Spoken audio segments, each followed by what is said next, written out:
What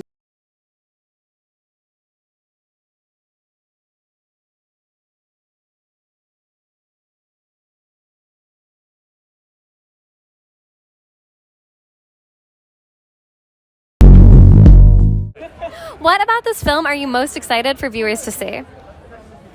Wow, there's a lot in that question, but what I'm most excited about, first of all, we've made a fantastic gangster movie in its own right. Okay, let's start with that. Yes. But for me personally, because I love the Sopranos series so much and think David Chase's writing is so good, what I think is probably the most special for me is the relationships in the family, which I think is what David captured so well in the series.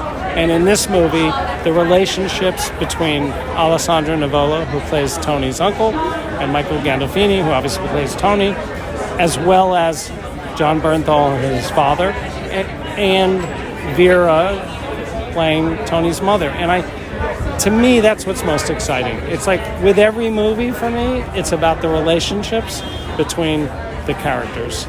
And that's what I think David and Alan achieved successfully in the film, and that's what excites me about making movies, period. We can see action, we can see adventures, we can see superhero movies. Not that I want to see superhero movies, but all I'm saying is, to me, it's about the relationships between the characters and the emotional impact they have on each other. And that's what this movie's about, and the emotional impact that Alessandro's character has with a young Tony Soprano. I absolutely love that. Thank you so much. How are you? Good. How do you feel about seeing a new version of your character on the screen? Oh, I love him. John MAGARO, we're such a big fan. So tell me a little bit about your character to get us started. What can we expect to see from her on screen? Yeah, so Joanne is interesting. She is a bundle of comments and spunk, and there's definitely a truth to her character in the sense of what a matriarch looked like in the 60s and 70s, right? It was awesome to play her. I love that. Now, The Sopranos is obviously an iconic franchise. Did you feel any pressure with recreating this role in a new light? Oh, yeah, we all did, I think. I don't know if I can speak for everybody necessarily, but it was absolutely stepping into the shoes of such a 21-winning Emmy television show, you know? It's out of this world, but I think we did a great job. I think you guys did too, especially you. Now, what was your preparation process like in playing this character? Great question. So Joanne Moltisanti, she's you don't hear her a lot in the show. You hear a lot about her in the show, but you don't see her a lot. So I drew a lot from Michael Imperioli, which was, he's my son, and that was who would birth Michael, right? Who would birth Christopher? And that's sort of where I drew all of my inspiration. I love that you look at it this way. You have such a beautiful understanding of your character. I am so excited to see her on the screen. Thank you so much, Gabby. Start us off, you have a background in both theater and on screen. I have been to IT with Queen Leslie at BroadwayCon a few times. You are so wonderful in every way. What is that contrast like going from mostly doing theater to now on screen? You know what? It's this whole cast of theater actors, so it was really easy. I don't know. I find it easier on film. Really? Theater's hard. What we do is really hard, and so this is, film is so laid back. There's a lot of sitting around, and this felt like a play. The way that they rehearsed it and everything very much felt like a play. So way easier than 8 shows a week. I could imagine, absolutely. Tell me about your character. What can we expect to see from her on screen? I am Uncle Junior's girlfriend, and for fans of the show, he's not like a great lover of women, and it's mainly because of me. My character kind of wrecks him a bit, I'm looking forward to that, and I saw the movie a couple weeks ago. It's really great. I'm really excited.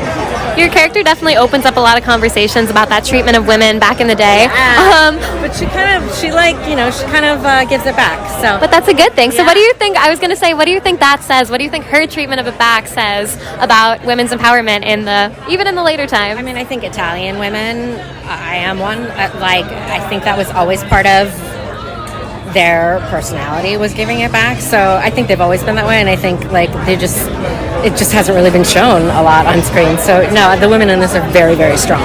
And you get to be the one to portray that. I am so excited to see that. Thank you so much, Leslie. So tell me a little bit about your character. What can we expect to see from her on screen? Well, you can definitely expect to see some typical Janice personality, even portrayed as she's a young girl, and it gets progressively more like Janice throughout the years, but you're definitely going to see that, you know, that iconic Janice persona. Tell me about your audition process. What drew you to this film? This is interesting because I self-tape myself on, we have a platform in Italy, so I've self-taped myself. They called me back, and then I received the call. I was watching a show in theater, and I received the call like 10 p.m., and they told me, you have to jump on a flight tomorrow morning for a chemistry test to New York City. Oh my gosh, And that's so exciting. Yeah. What about this film are you most excited for viewers to see?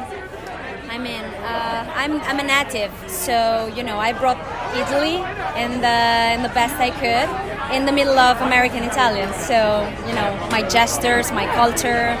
So you will tell me. What drew you to this film? What was your audition process like? Well, I mean, I'm a huge Sopranos fan, so that drew me to it right away. I've known David Chase for a long, long time. He's a great, great man, and when I heard he was going to do this, I was hoping to be a part. I didn't know I would. And then they called me in to audition for Silvio, and I met Alan and read for him, and that's all how it went down. Yeah. Tell me a little about Silvio. What can we expect to see from him on screen? Well, we've seen Silvio, in the series. We've got to know that he's Tony's trusted advisor, his consigliere, and a close friend. And I think we get the introduction of that in this film. We see him as a young man, but we see the genesis of him being a counselor for the bosses and him being a friend to Tony.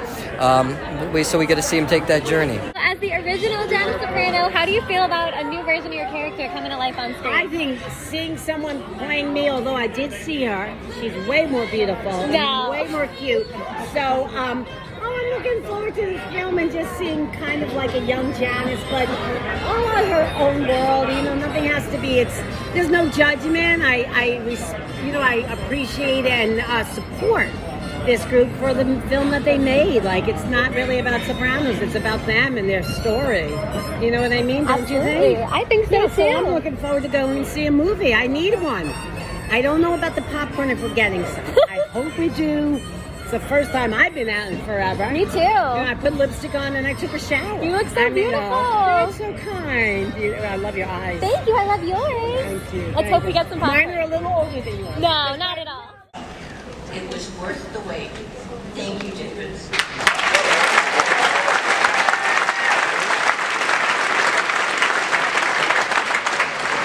The Sopranos is the godfather of this golden age of television. It's now our honor to introduce the storytellers of the latest Sopranos story, David Chase.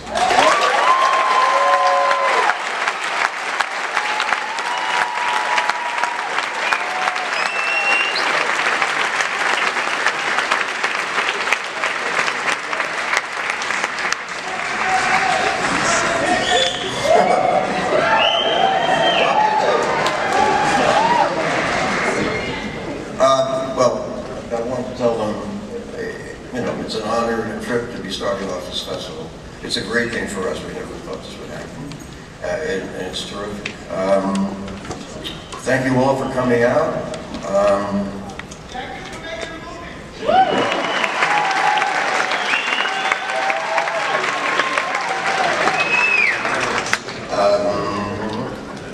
Leslie Odom Jr.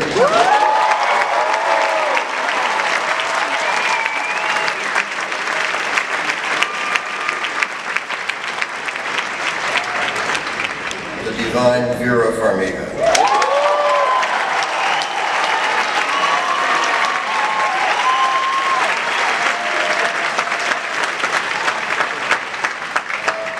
Johnny Boy Soprano, John Bernthal.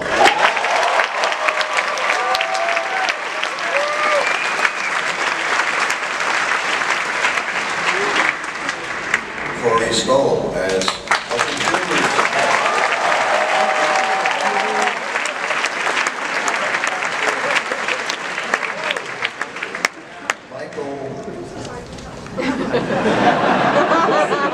Gandolfini.